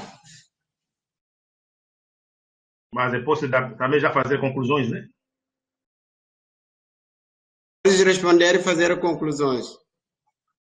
Isso, professor. A gente já está com o tempo, né? E qualquer coisa o professor pode fazer uma conclusão e a gente poder finalizar. Ali também, aproveito aqui, o Joyson também, né, colocou aí uma pergunta, né? Pode virar programa política. Ele também fez uma reflexão aqui, o Jason, né? O que eu acho, né? Assim, tanto essa pergunta do André, eu acho o problema, ele é um problema de paradigma, né? O problema de paradigma. É se apropriar do novo paradigma. O novo paradigma, os intelectuais da América Latina, andinas, estão falando de câmbio, tempo de câmbio. Esse tempo, né, no mapa astral dos povos mais indígenas, né, da América Latina, alguns grupos que eu participo, eles estão falando esse tempo é propício para câmbio, para mudança. Eu não sei se os povos africanos, nós estamos falando de tempo de câmbio, de grande mudança. E mudança é uma mudança estrutural, viu? Não é somente questão de fazer reforma. Mas se a gente quer fazer uma mudança estrutural, ele exige uma luta muito forte, não é? Em todos os campos. É por aí. Então é paradigma. Mas aí, luta de paradigma, que paradigma colocar? Eu estou dizendo é apostar no paradigma ancestral. Mas o paradigma ancestral é lido a partir da nossa realidade de hoje, como esses africanos e africanas, em Guiné-Bissau, Congo, assim por diante. Então é por aí. Então, vale para quem está no campo, vale para quem está na cidade, vale para quem dirige o país, para quem não dirige. Porque você sabe, também, alguns de nós que ficaram no campo, não querem ficar no campo, por razões que a gente conhece. Tá? Mas agora, o campo, ele é um lugar propício para se fazer muita coisa. Mas aí também, a gente precisa retomar essa autoconfiança, né? Essa autoconfiança para colocar o seu destino no caminho. Esse é o problema que eu acho que a gente deveria colocar. Aí você colocou, André, você coloca sobre a questão ambiental, assim por diante. Primeiro, como eu já apontei aqui, o problema não é ambiental. Estou falando da natureza. Né? Quando a gente está falando natureza, direito da natureza não é o direito ambiental. São dois paradigmas diferentes. Né? O direito, a concepção, né? O paradigma que trata meio ambiente, ele acha meio ambiente são, digamos assim, ó, essa entidade, né? Esse reservas, recursos que nós podemos explorar. Então, aí impera uma filosofia extrativista do ponto de vista desse meio ambiente. Né? Quando você já pega a filosofia da natureza, ou a filosofia africana, né, do Untu, a natureza aqui ele é vista como uma entidade de vida que precisa ser protegida. E isso muda totalmente. Quando você faz isso ali, ele significa você lidar com essa natureza como faziam os ancestrais, né, em termos de reverenciar até onde se pode, extrair o que é essencial. Aí sim você pode agora melhorar todo o ecossistema do Guiné-Bissau, por exemplo. Então, é outra filosofia, é outra maneira de enxergar, de fazer coisas. Mas também a partir da nossa realidade.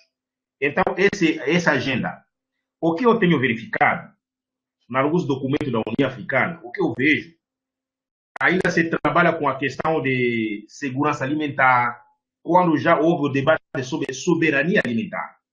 O debate sobre soberania alimentar, ele coloca no centro o destino de povos. Ele coloca o povo como protagonista. Então, estou falando assim da União Africana, que me parece, ele fica copiando coisas que, digamos, a agenda internacional hegemônica aponta, ele vai lá, copia os Objetivos de Desenvolvimento Sustentável, estão falando aquilo, copia, coloca assim. Não, mas não tem um debate interno de problematizar aquilo lá.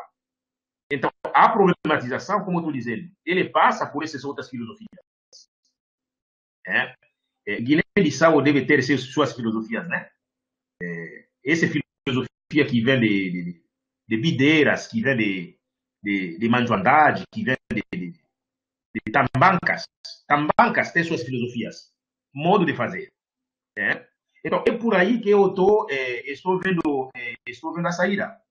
Quando eu estou falando da União Africana, eu fiz um exercício, André. Aí eu vou provocar vocês.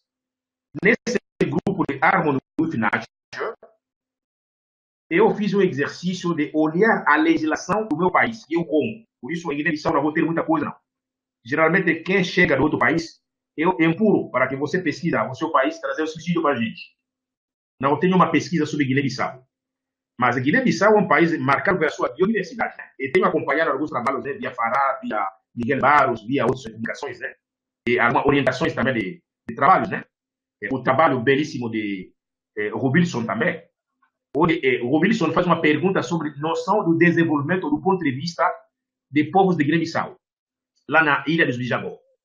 É outra maneira de conceber. Não é desenvolvimento, aliás, não encontrou um termo assim para definir, mas as pessoas vão trazer essa maneira, né, de lidar com a natureza, com o universo, a partir de suas percepções, não a partir de uma definição que a gente queira.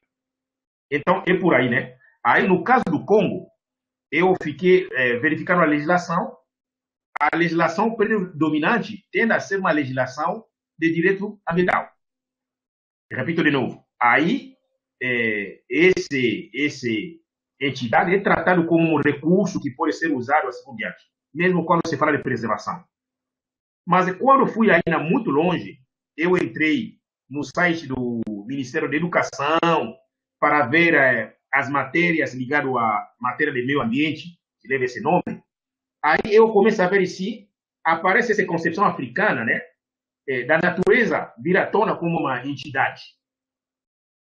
Nós somos parte dessa natureza, da terra, dos rios, assim por diante. Então, essa simbiose, essa ubuntuização, né, esse ser sendo, em que nós também somos parte. Isso aparece, mas no ensino de algumas matérias, né, e essas matérias de meio ambiente que eles chamam, né, ultrapassa a filosofia, a sociologia, química, algumas disciplinas. Isso para ensino médio.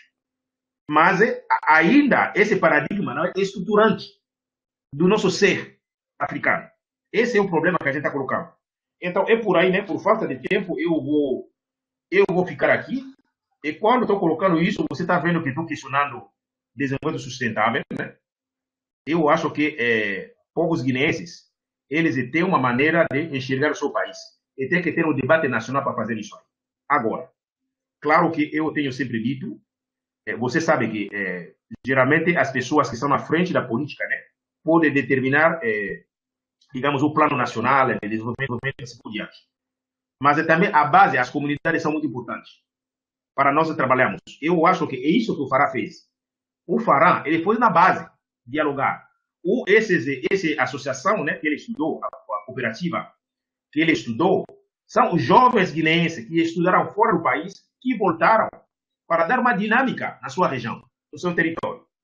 Então, acho que é por aí que nós podemos ter algumas saídas, né, para nossos países, nossas nações, né, nossas comunidades. Então, é isso que eu tenho a dizer nesse momento, na pergunta que me foi colocada aqui. Bom, eu só tenho a agradecer, né? Agradeço a todo mundo que acompanhou a gente até aqui e a oportunidade que me foi dada para conversar um pouquinho com vocês. Obrigado.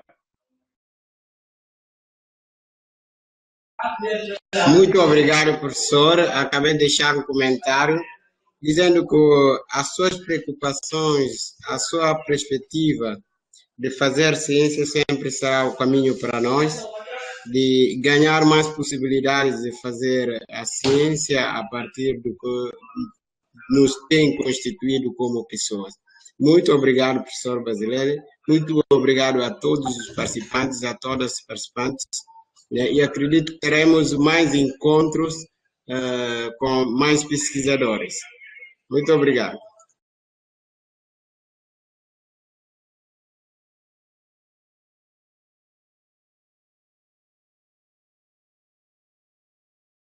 Aproveito para agradecer ao professor Basilele e dizer que a nossa palestra finalizou e vou encerrar aqui a sala.